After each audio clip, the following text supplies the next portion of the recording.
नमस्ते दोस्तों। जैसे कि आपने मुझे रिक्वेस्ट की थी कि मैडम आपने पहले डाइट का प्रेगनेंसी में लेने का डाइट जो है वो मराठी में डाला है, तो हमें समझने में कुछ दिक्कत हो रही है। तो मेरे हिंदी साइडर दोस्तों के लिए मैंने आज एक इंग्लिश का ये प्रेजेंटेशन इंग्लिश में है, पर मैं आपको हिंदी में प्रेगनेंसी में क्या डाइट लेना चाहिए, क्या खाना पीना चाहिए, आपको इस बारे में जानकारी दे रही हूँ। और ये जो प्रेजेंटेशन है ये मेरी एक स्पेशल पेशेंट ने बनाया है जिसका नाम है स्नेहल करवा, जिसने अपने पीएचडी के थीसिस में ये प्रेजेंटेशन बनाया। और मुझे मैडम उसने मेरा वीडियो एक सब्सक्राइब करने के बाद में उसको पता चला कि अरे मैडम ऐसा वीडियो बना रहे हैं, तो मुझे बताया कि मैडम मैंने ऐसा बनाया हुआ है मेरे पीएचडी के लिए, आप देखिए ये कैसा लगता है आपको। तो मुझे ये बहुत ही अच्छा लगा। तो मैंने सोचा, और ये बहुत ही अच्छा लगा, तो मैंने सोचा कि यही प्रेजेंटेशन मैं आपके साथ में शेयर करूं।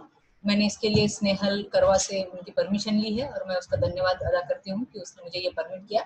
स्नेहल करवा जी ये जो है ये आजकल पुणे में रहती हैं, और साथ ही में ये ऑनलाइन अभी गर्भ संस्कार के क्लासेस भी लेती हैं। गर्भ संस्कार के क्लासेस भी इनके बहुत चलते हैं। तो उन्हीं की ये शेयरिंग में आपके साथ में शेयर कर रही हूँ। ओके, तो चलो देखते हैं हम लोग फूड एंड न्यूट्रिशन के बारे में ड्यूरिंग प्रेगनेंसी।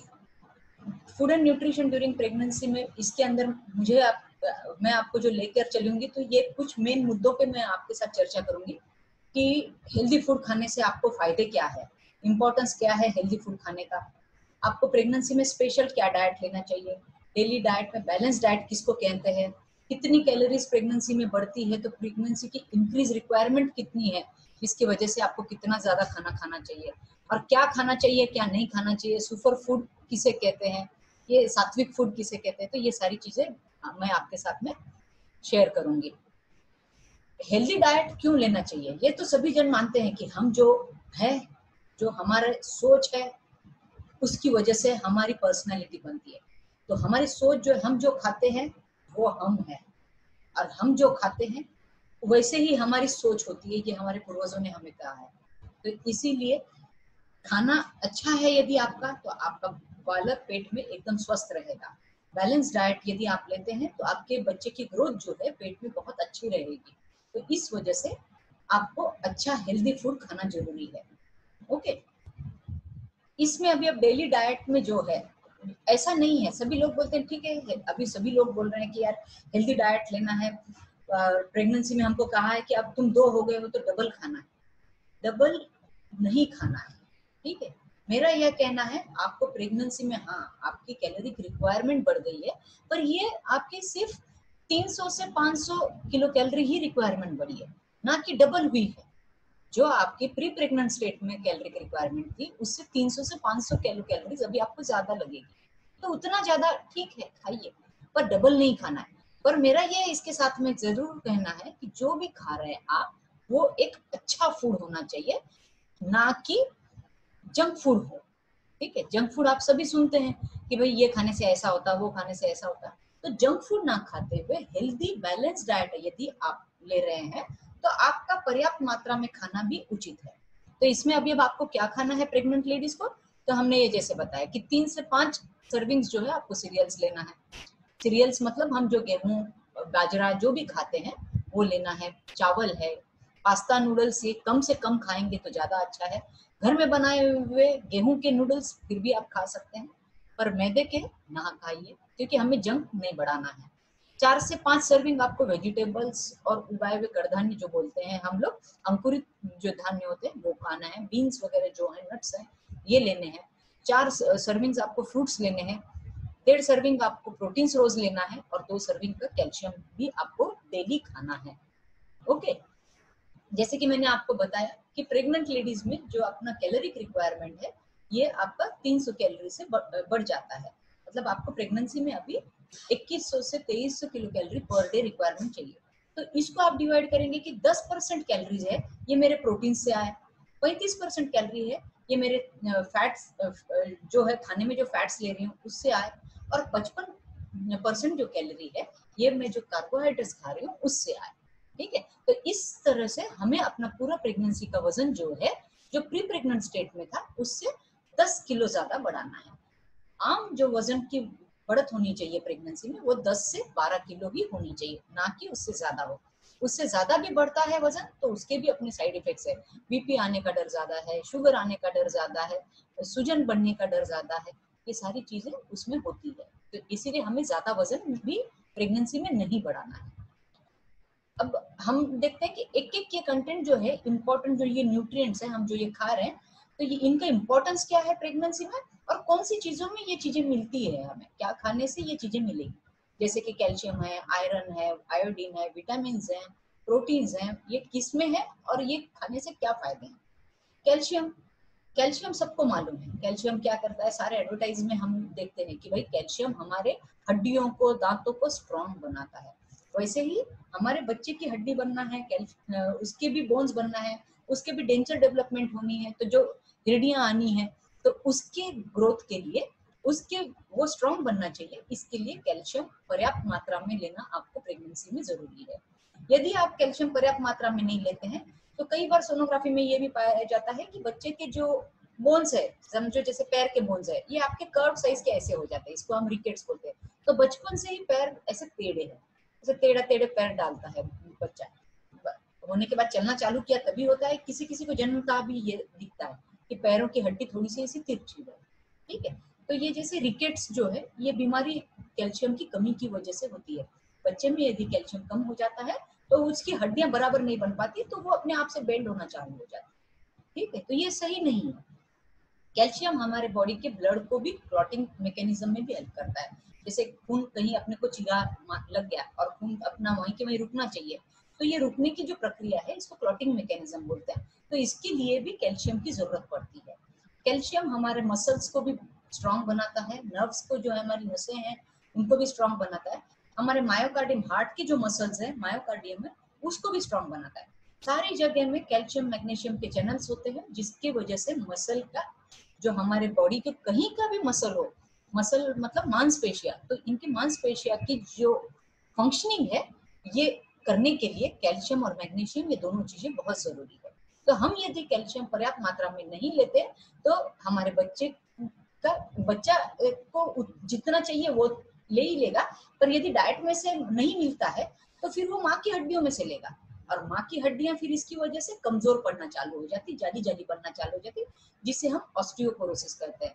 तो ये फिर ये जो है, ये प्रेगनेंसी में कई बार पेशेंट को इतना पता नहीं चलता है, पर जिनको रिपीटेड प्रेगनेंसीज रही है, बार बार बच्चे हो गए, 2 से 4 ज्यादा बच्चे हैं, 4-5 बच्चे हैं, जिनको कैल्शियम कभी रिप्लेस नहीं हो पाया, इन लोगों को आगे चल के बुढ़ापे में कमर दर्द होना, हाथ पैर दुखना, बार बार फ्रैक्चर हो जाना, ये कैल्शियम की कमी बहुत ज्यादा रहती है। क्योंकि इनका जो है ये ऑस्टियोपोरोटिक जो बोन्स हो गए, जो बोन जो है छलनी के जैसे बन गया, क्योंकि कैल्शियम इसको रिप्लेस नहीं कर पाया, कैल्शियम की मात्रा की कमजोरी इनमें हमेशा रह गई है, तो ये पेशेंट में रह जाती है। बच्चे ने तो ले लिया माँ से जितना चाहिए था, और कई बार बच्चे ने माँ के पास का भी खत्म हो गया, तो फिर बच्चे की हड्डियां तिरछी होना चालू हो जाएगी। ठीक है, तो पहला बच्चा न्यूट्रिशन में से आप जो खा रहे हैं वो खाएगा, आपके न्यूट्रिशन में से उसको नहीं मिलेगा तो आपके बोन्स की कैल्शियम लेगा, आपके बोन से भी नहीं मिलेगा तो फिर बच्चे की भी ग्रोथ में रुकावट आएगी। ओके, कैल्शियम में फिर अभी कौन सी फूड में हमको ये कैल्शियम मिलता है, तो दूध और दूध की चीजें जो है, दूध और मिल्क एंड मिल्क प्रोडक्ट्स जो है, इसमें कैल्शियम भरपूर मात्रा में है। तो हमको चाहिए कि रोज दही है, छाछ है, ये चीजें लीजिए। ठीक है, कई लोग बोलते हैं दूध पसंद नहीं, तो जरूरी नहीं है ना आपको दूध ही पीना है, आप छाछ पी सकते हैं, आप चीज खा सकते हैं, आप दही ले सकते हैं, डेली दही का सेवन करिए, हरी सब्जियां लीजिए, ब्रोकोलीज है, ये है, नट्स हैं, जो ड्राई फ्रूट्स हैं, इसके अंदर भी कैल्शियम पर्याप्त मात्रा में आपको मिल सकता है, तो ये आपको खाना चाहिए।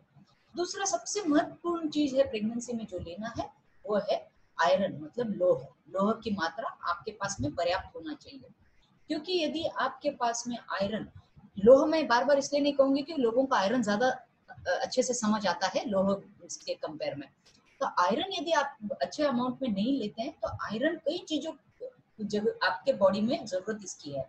क्योंकि आयरन ये हमारा जो शरीर का खून है, उसको हम जिसको हीमोग्लोबिन कहते हैं, तो हीमोग्लोबिन 2 पार्ट होता है, हीम और ग्लोबिन। तो ये जो हीम है ये है लोह का पार्ट, मतलब आयरन से बनता है। ठीक है। तो आपके जो ब्लड वेसल्स का जो हिम का पार्ट है, यदि आपकी बॉडी में यदि आयरन की मात्रा कम रही तो आपका हीमोग्लोबिन कम रहेगा, क्योंकि आपका हीमोग्लोबिन बढ़ नहीं पाएगा, क्योंकि हीम ही नहीं मिल पाएगा। हीमोग्लोबिन यदि कम रहा तो जो हीमोग्लोबिन का मेन फंक्शन है वो है कि जो आपकी लाल रक्त पेशियां हैं, आरबीसीज जो है आपके ब्लड में खून में, तो उनमें से ऑक्सीजन सारे पूरे शरीर के बॉडी के अवयवों को, मसल्स को, सब जगह देता है। तो वो उतनी अपर्याप्त मात्रा में ऑक्सीजन का सप्लाई नहीं कर पाएगा, तो उससे आपके जो बॉडी के जो बाकी के अवयव जो है, मसल्स जो है, ये कोई भी फंक्शन अच्छे से नहीं कर पाएंगे यदि उनको पर्याप्त मात्रा में ऑक्सीजन नहीं मिल पाया तो। और आपको जब डिलीवरी का समय आता है, यदि आपके पास पर्याप्त मात्रा में हीमोग्लोबिन नहीं है, हीमोग्लोबिन की कमी है, तो आप जो बच्चे को ऑक्सीजन दे रही हैं, क्योंकि आपका ही ऑक्सीजन आपके बच्चे को प्लासेंटा मतलब जो आवल है और ना उसके थ्रू जो नाल बच्चे को लगी है उसमें से बच्चे को मिलने वाला है। तो यदि ये ऑक्सीजन आपके बच्चे तक भी अच्छे से नहीं पहुंच पाया तो उसको डिलीवर करते समय आपको काफी परेशानियां हो सकती है। जैसे कि मैं ये बताती हूँ कि जैसे हीमोग्लोबिन का जो मेन फंक्शन है डिलीवरी के समय, यदि हीमोग्लोबिन अच्छा है तो समझो डिलीवरी के समय आपके पास आप 100 मॉलिक्यूल्स ऑफ ऑक्सीजन आपके बच्चे को दे रहे हैं डिलीवरी के समय, ठीक है, पर इसमें से आपके बच्चे को केवल 60% मिलता है, क्योंकि 40 मॉलिक्यूल्स ऑफ ऑक्सीजन जो है ये आपकी आवल ले लेती है, क्योंकि आवल भी एक मेटाबॉलिक ऑर्गन है जो कि बच्चे का रेस्पिरेशन, एक्सपीरेशन, सब कुछ काम, एंडोक्राइनोलॉजिकल काम, ये बच्चे का सारा फंक्शन वो आवल करती है बच्चे के लिए, ठीक है। तो मतलब वो बच्चे को सपोर्ट करने के लिए आवल के लिए 40% लग जाता है, इसीलिए बच्चे को मात्र 60 मॉलिक्यूल्स मिल पाते हैं। अब ये 60 मॉलिक्यूल्स में से यदि उस समय समझो बच्चे की आवल ज्यादा पक गई है, डिलीवरी के समय बच्चे की आवल ज्यादा है या दिन ज्यादा हो गए 40 हफ्ते से आपको, तो फिर बच्चे की आवल जो है ये और ज्यादा ऑक्सीजन ले लेगी, तो बच्चे को ऑक्सीजन और कम मिलेगा। जब और कम ऑक्सीजन मिलेगा और इसमें आपका हीमोग्लोबिन आप 100% में से दे ही नहीं पा रहे हो, पहले हीमोग्लोबिन कम है, पहले आप 60 दे रहे हो, तो बच्चे को सोचिए आप 40% में कितना दे रहे हो। तब फिर बच्चा जब पर्याप्त मात्रा में उसको यदि ऑक्सीजन नहीं मिल पाया तो वो दर्द नहीं सहन कर पाएगा और बच्चा अंदर पेट के अंदर ही दर्द में पॉटी कर देगा, फिर आपका सीजर हो जाएगा। तो जैसे ये सारा हीमोग्लोबिन इतना जरूरी है ये आप समझते नहीं है, इसीलिए आपको डिलीवरी तक आपका हीमोग्लोबिन मेंटेन करना बहुत जरूरी है और इसके लिए पर्याप्त मात्रा में लोह का सेवन करना आपको जरूरी है।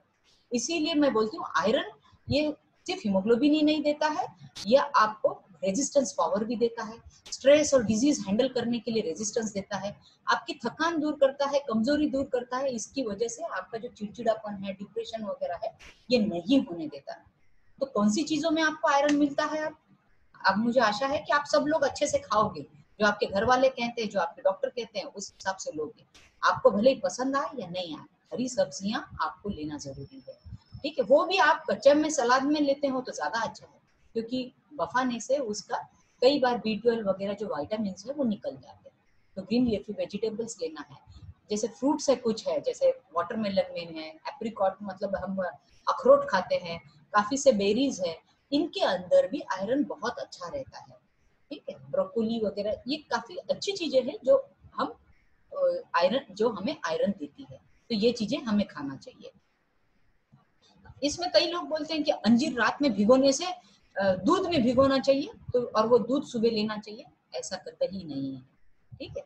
ऐसा करने से आपका जो अंजीर के अंदर का आयरन है वो दूध में चले जाने से वो दूध भी आप भले भी भिगोगे तो इसका आयरन कंटेंट कम हो जाता है, ठीक है। आप भले उसको दूसरे ड्राई फ्रूट जो है वो सोक ओवरनाइट करके जैसे बादाम वगैरह है ये भिगो सकते हैं, पर अंजीर दूध में ना भिगाएं। वैसे ही कच्चा अंजीर ज्यादा इफेक्टिव है ना कि दूध में भिगोया हुआ अंजीर, ठीक है। फिर तीसरा सबसे इम्पोर्टेंट चीज जो प्रेगनेंसी में लगती है वो आयोडीन है। ये आयोडीन जो है ये हमारे बच्चे के ब्रेन के डेवलपमेंट के लिए बहुत जरूरी है।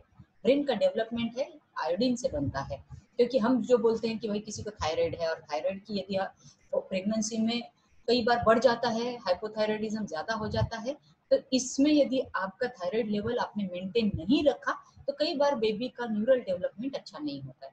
और ये थायराइड का लेवल मेंटेन करने के लिए आयोडीन बहुत इम्पोर्टेंट रोल प्ले करता है। तो इसीलिए आपको रोजाना 220 माइक्रोग्राम आयोडीन जरूरी है, इसीलिए आयोडीन युक्त नमक लेना आपको कंपलसरी है।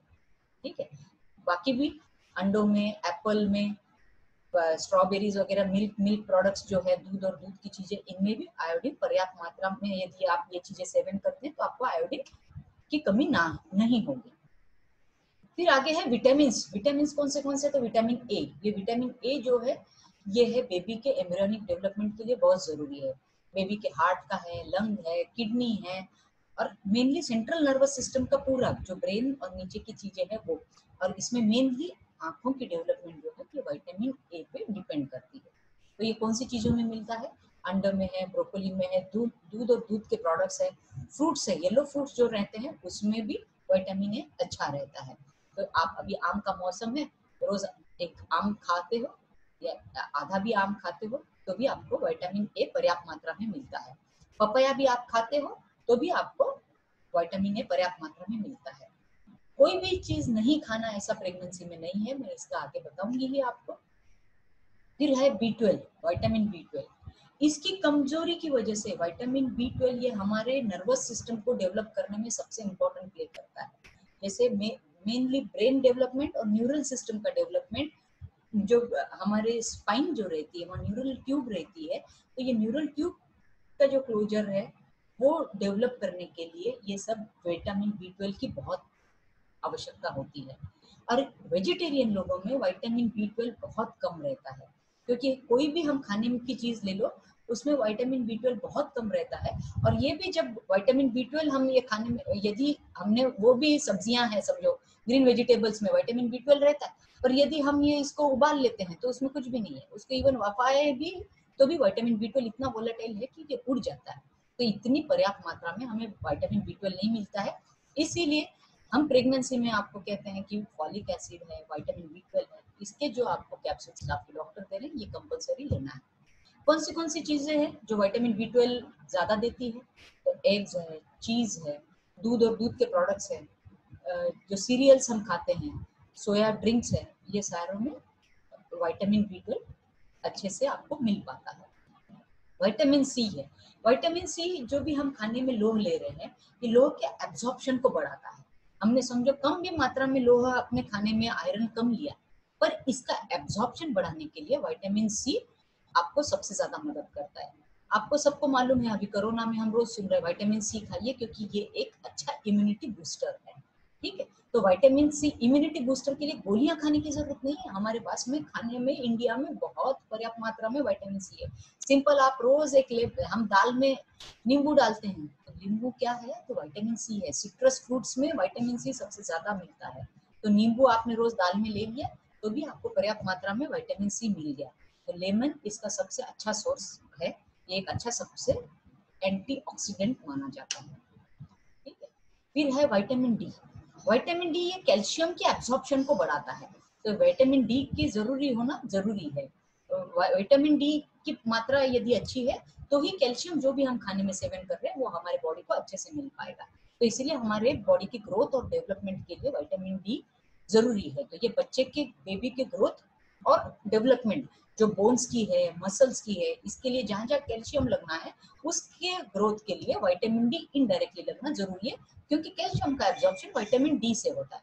सबसे चीपेस्ट सोर्स जो है विटामिन डी का है, ये हल्की सुबह की सूरज की किरणें जो है, अल्ट्रावायलेट रेज, ये सबसे richest source of vitamin D है। ठीक है, फिर बाकी विटामिन के सप्लीमेंट्स वगैरह तो लेते ही रह सकते हैं आप, पर विटामिन डी की कमी से कई चीजें हमारी इम्यूनिटी कम हो सकती है। कई चीजों में आजकल देखा गया है प्रीटर्म डिलीवरी जिससे होती है, बेबी का ग्रोथ रेस्ट्रिक्शन जो है वो विटामिन डी की कमी से होता है। तो इतने पर्याप्त मात्रा में भारत में रहने के बाद भी हम एक सनलाइट सुबह का नहीं लेते हैं, क्योंकि हम बिस्तर में होते हैं, या तो फिर छत पे जाते नहीं है, या तो फिर हमारे घर पूरे इतने बंद है कि आजू बाजू से कहीं रोशनी, सूरज की किरणें नहीं पहुंच पाती। तो जो किसी ने कहा था कि जो हमारे सबसे बड़े जो ये है, हमें क्या लेना है, सूरज की किरणें हमारे आरोग्य को हेल्दी रखने के लिए सबसे बड़ा रोल प्ले करती है। तो रोज डेली सुबह की सूरज की किरणें लीजिए जिससे कि विटामिन डी के साथ में इसका आपके बच्चे की ग्रोथ पे बहुत अच्छा असर आएगा। फिर है प्रोटीन्स। प्रोटीन्स मैंने जैसे कहा कि ये है आपके बिल्डिंग ब्लॉक्स। बिल्डिंग ब्लॉक्स मतलब आप यदि कोई भी बिल्डिंग बना रहे हैं तो ईंटों के बीच में आप सीमेंट लगाते हैं, तो कौन सा सीमेंट वापरते हैं, अच्छे क्वालिटी का या बुरे क्वालिटी का, उसके ऊपर आपके बिल्डिंग का स्ट्रक्चर डिसाइड होता है कि आपकी बिल्डिंग स्ट्रांग है या कमजोर है। तो ये बिल्डिंग ब्लॉक्स का जो सीमेंट का काम है ये प्रोटीन करता है आपके बॉडी में। आपको प्रोटीन बॉडी के हर सेल को जोड़ने के लिए लगता है। तो यदि आपका प्रोटीन का सेवन अच्छा है तो आपका शरीर, आपके बच्चे का शरीर स्ट्रांग बनेगा। तो इसके लिए स्ट्रांग बच्चा चाहिए आपको, तो आपको प्रोटीन अच्छा खाना जरूरी है। कौन सी चीजों में है, तो दूध और दूध के प्रोडक्ट्स में है, ग्रेन्स में है, सोया में है, सीरियल्स में है। तो ये प्रोटीन्स की कई चीजें हैं। इसमें हम डेली बोलते हैं प्रेगनेंसी में कि भाई स्प्राउट्स है, तो इसमें भी जैसे प्रोटीन्स बहुत अच्छे मिलते हैं। चीज है, छन्ना है, रसगुल्ले का छन्ना है, वेजिटेरियन लोग इसमें भी, पनीर में, तो इनमें भी आप प्रोटीन्स ले सकते हैं। ठीक है। फिर है फैट्स। फैट्स हमारे बॉडी के लिए बहुत जरूरी है। आंखों की डेवलपमेंट के लिए, ब्रेन की डेवलपमेंट के लिए, ग्रोथ के लिए फैट्स का होना आपको बहुत जरूरी है। ऐसा नहीं है कि फैट्स खाने से मेरी चर्बी बढ़ जाएगी और मैं मोटी हो जाऊंगी। ये आपको आपके प्रेगनेंसी में आपके बच्चे की सोच रखना जरूरी है। बच्चे की ग्रोथ के बारे में, बच्चे के वजन के बारे में सोचना जरूरी है, ना कि खुद की।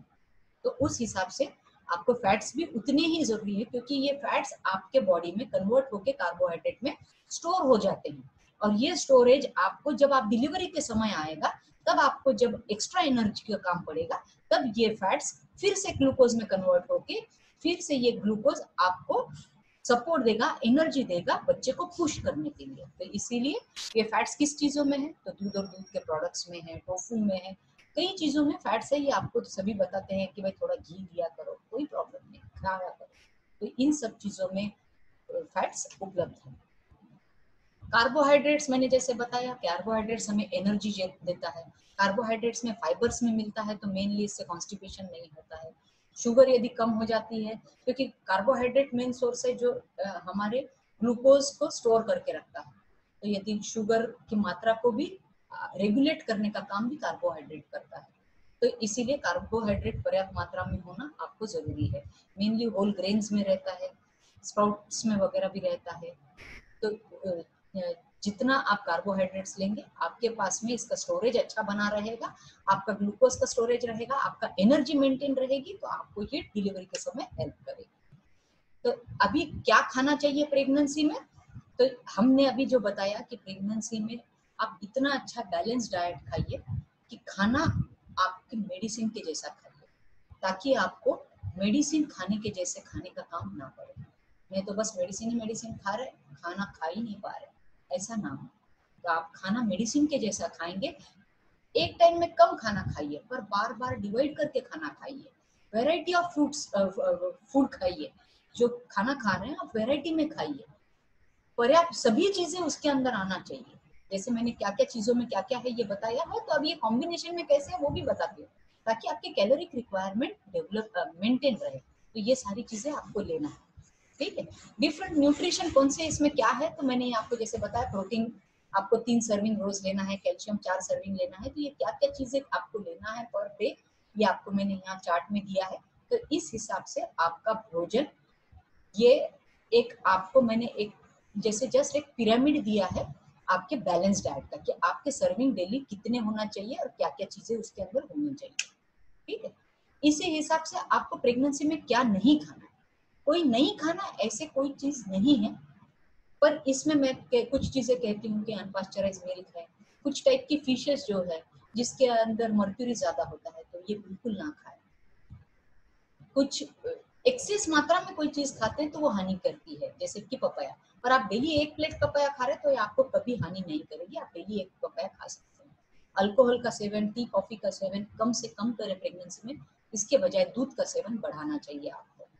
बहुत ज्यादा आप तीखा खाना खाएंगे तो आपको हार्ट बर्न, जो कि प्रेगनेंसी में पहले ही आपको एसिडिटी ज्यादा बढ़ती है, तो आपकी एसिडिटी और बढ़ेगी, तो दूसरी दिक्कतें ज्यादा होगी। तो हम बोलते हैं कि ये चीजें भी आप ना खाएं, जंक फूड को अवॉइड करें, जंक फूड ना खाएं।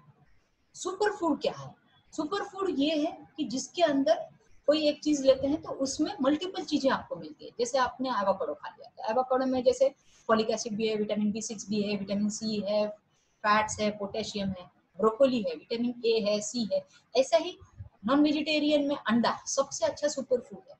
उसके अंदर आपको सारी चीजें, सारे विटामिन भी मिल जाएंगे, फैट्स भी मिल जाएंगे, आपको प्रोटीन्स भी मिलेंगे, सभी चीजें मिलेंगी। कैरेट्स जो है, जो इजीली अवेलेबल है हमारे यहाँ, आंवला है, नारियल पानी है, नट्स है, ये सारी चीजें अच्छी है। पर यदि आपके डॉक्टर बोलते हैं कि आपको बीपी है, तो कृपया नारियल पानी ना पिए, क्योंकि नारियल पानी में साथ में सोडियम और पोटेशियम भी रहता है। उसकी वजह से, सोडियम और पोटेशियम की वजह से आपको, जैसे नारियल पानी से आपके शरीर में सोडियम पोटेशियम जाने से आपका बीपी और ज्यादा बढ़ने की डर है। तो इसीलिए आप ये तब सेवन ना करें। आपके डॉक्टर जो आपको कहते हैं कि नहीं ये स्पेशल चीजें हैं, ये आपको खानी ही है, तो ये हर पेशेंट वाइज भी कुछ चीजें अलग हो सकती है, तो आपके डॉक्टर का कहना आपको मानना जरूरी है। ठीक है। बेबी के ब्रेन ग्रोथ के लिए अभी मैंने आपको बताया कि और क्या क्या चीजें जरूरी है। तो ओमेगा 3 फैटी एसिड्स है, फॉलिक एसिड है, विटामिन डी है, B12 है, ये सारी चीजें होना जरूरी है। अभी जैसे मैंने बताया कि ओमेगा 3 फैटी एसिड्स ये आपको उतना ही ब्रेन के लिए भी जरूरी है, प्लस उसके बच्चे के हार्ट के डेवलपमेंट के लिए भी उतना ही ज्यादा जरूरी है। ठीक है। तो ये सारी चीजें आपको, ओमेगा 3 फैटी एसिड्स किन चीजों में मिलता है, तो ये सोया मिल्क में मिलता है, ड्राई फ्रूट्स में बहुत ज्यादा होता है, ग्रीन लीफी वेजिटेबल्स में होता है, ओट्स में होता है, सीरियल्स में होता है, दही में बहुत अच्छा होता है। और इसका आपको डॉक्टर आपके कई बार इसकी गोलियां भी देते हैं, ताकि इसकी वजह से होने वाले जैसे प्रीटर्म डिलीवरीज वगैरह, यदि हिस्ट्री है आपको, तो ये डॉक्टर जरूर से देंगे, तो उससे ये चीजें नहीं होती है। तो उसकी पर्याप्त मात्रा मेंटेन रहना भी जरूरी है। फॉलिक एसिड, ये भी बच्चे की ब्रेन ग्रोथ के लिए, स्पाइन की ग्रोथ के लिए बहुत जरूरी विटामिन है।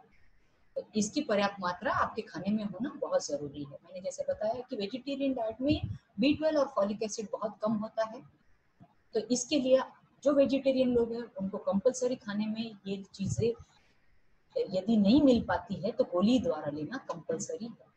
ठीक है। तो फॉलिक एसिड किन किन चीजों में, ग्रीन लीफी वेजिटेबल्स में, कच्चा सलाद वगैरह लेंगे तो ब्रोकोलीज में, सिट्रस फ्रूट्स में है, अंडे में है, लीवर में है, काफी चीजों में मिल सकता है। तो ये है, जैसे आपको मंथ वाइज अभी आप कौन से मंथ में क्या क्या फूड बहुत ज्यादा जरूरी है। जैसे कि मैंने बताया कि बेबी का ब्रेन ग्रोथ जो है ये पहले 3 महीने में बहुत अच्छा होता है, तो तब आपको vitamin, folic acid, vitamin B12 ये बहुत पर्याप्त मात्रा में होना जरूरी है। जबकि बाकी के जो दूसरे ऑर्गन्स है, फैटी एसिड्स की जो जरूरत है, ये हमें दूसरे तिमाही से चालू होती है। तो दूसरे तिमाही के बाद में आपको चौथे महीने से फैटी एसिड्स, ये है ओमेगा 3 फैटी एसिड्स है, ये सभी चीजें, जब बच्चे की आंखें डेवलपमेंट होना चालू हो जाती है तो विटामिन ए की जरूरत है, तो 5वें महीने में आपको ये चीजें लेना जरूरी है। छठे महीने में आपको जैसे ओमेगा 3 फैटी एसिड्स की चीजें है, आलमंड्स वगैरह है, ये सब चीजें खाना जरूरी है। तो इस तरह आपको बैलेंस डाइट रखना जरूरी है। पर कुछ कुछ माह में कुछ कुछ ऑर्गन की डेवलपमेंट के हिसाब से कुछ विटामिन, कुछ चीजें आपको पर्याप्त मात्रा में लेना जरूरी ही है। खाने के साथ में डाइजेस्ट करने के लिए पानी उतना ही जरूरी है, तो पानी आप पानी के तौर पे लीजिए, आप जूस में लीजिए, फ्रूट्स में से लीजिए। मेरा हमेशा कहना रहता है कि जूसेस कम से कम पिए, जूस में उतनी ही शुगर ऐड होती है। शुगर के बजाय कच्चे रॉ फ्रूट्स खाइए, उसके द्वारा भी आपको लिक्विड भी मिलता है, प्लस उसके साथ में आपको फाइबर्स भी मिलते हैं, तो फाइबर्स से आपको कॉन्स्टिपेशन नहीं होगा। फाइबर से आपकी बाकी चीजें हैं, मसल फाइबर्स बेबी के डेवलप होने के लिए भी उसके फाइबर्स का हेल्प होता है। तो जैसे फाइबर्स भी आपको काफी चीजें में मिल सकते हैं। दूसरा है, आप बटर मिल्क, छाछ, मैंने जो कहा, ये लेंगे तो आपको एक प्रोबायोटिक करके भी हेल्प होगा, आपका डाइजेशन भी मेंटेन करेगा, प्लस आपको लिक्विड भी देगा, प्लस एक दूध का प्रोडक्ट होने की वजह से उसको आपको कई चीजें उसमें से मिलती है, विटामिन डी है, कैल्शियम है, ये कई चीजें आपको उसमें से मिल सकती है, प्रोटीन्स है। ठीक है। तो ये चीजें आपको लेना बहुत जरूरी है। तो इसलिए प्रेगनेंसी में बहुत ज्यादा पानी लीजिए। मुझे आशा है कि आपको ये वीडियो बहुत अच्छा लगा होगा। Thanks Neha, thank you very much, thank you all for